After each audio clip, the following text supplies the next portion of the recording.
नमस्कार। मैं हूं शशि शेखर और आप देख रहे हैं शशि शेखर की पाठशाला में राम मंदिर, राष्ट्र मंदिर, खंड 4। राम, तुम मानो हो, ईश्वर नहीं हो क्या? तब मैं निरीश्वर हूँ, ईश्वर क्षमा करें। मैथिली शरण गुप्त। राम मर्यादा पुरुषोत्तम कहे जाते हैं और कृष्ण लीला पुरुषोत्तम। जाहिर है कि यह भूमिका राम का अपना चुनाव था। हालांकि यह चुनाव करते हुए उन्हें मर्यादा शब्द की सीमाओं का भी एहसास था। मर्यादा आपको सुरक्षा देती है, लेकिन कुछ अप्रत्याशित करने या असीमित हो पाने का अवसर भी छीन लेती है। कृष्ण ने अपनी लीलाओं से बार बार हमें चौंकाया है। अनेक बार या तो सीमाओं का अतिक्रमण किया है या फिर स्वयं मर्यादा का ही। पर राम को यह सुविधा हासिल नहीं थी। उन्हें अपना एक एक कदम फूंक फूंक कर रखना था, मर्यादा और संयम की प्रतिमूर्ति बनकर। राम ने निरंतर अपने जीवन व कार्यों से मनुष्य को मनुष्य साबित करने की चेष्टा की है और यह कहना चाहा है कि देवता होने से बहुत बहुत मुश्किल है इंसान होना। आखिर इंसान को बुढ़ापा, मृत्यु जैसी सीमाओं से बंध कर अपनी भूमिका निभानी होती है। रिश्तों नातों की मर्यादा का भी पालन करना होता है। एक देवता उच्छृंखल हो सकता है, पर मनुष्य ऐसा नहीं हो सकता। और अगर वह उच्छृंखलता करता है तो वह पदच्युत होकर दानव या राक्षस की श्रेणी में शामिल होता है। मर्यादा मनुष्य की शक्ति है और उसकी सीमा भी वही है। मनुष्यत्व को देवत्व के पतन की परिणति के रूप में देखा जाता रहा है, पर राम ने अपने जीवन के उदाहरण से इस मान्यता को नकारा है। जो गुण देवत्व से अलग मनुष्यत्व को अनूठी भूमिका और अवस्थिति प्रदान करती है, वे हैं उसका प्रेम भाव और सामाजिक सहकार की भावना। विवाह नाम की संस्था की स्थापना मानव जाति की महानतम खोजों में से एक है।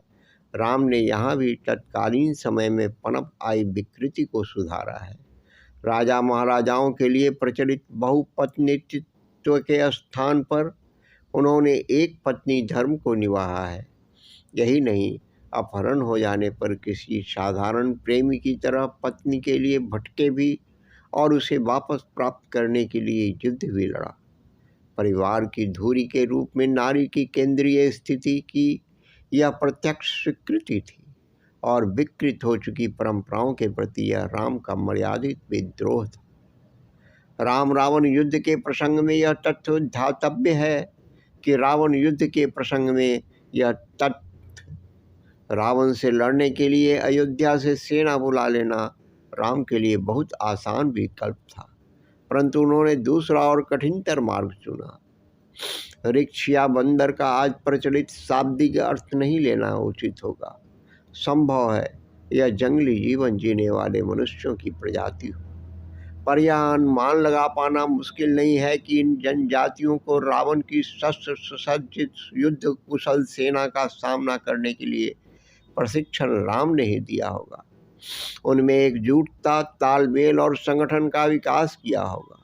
उत्कृष्ट वह अतुलनीय नेतृत्व क्षमता का एक अनूठा उदाहरण।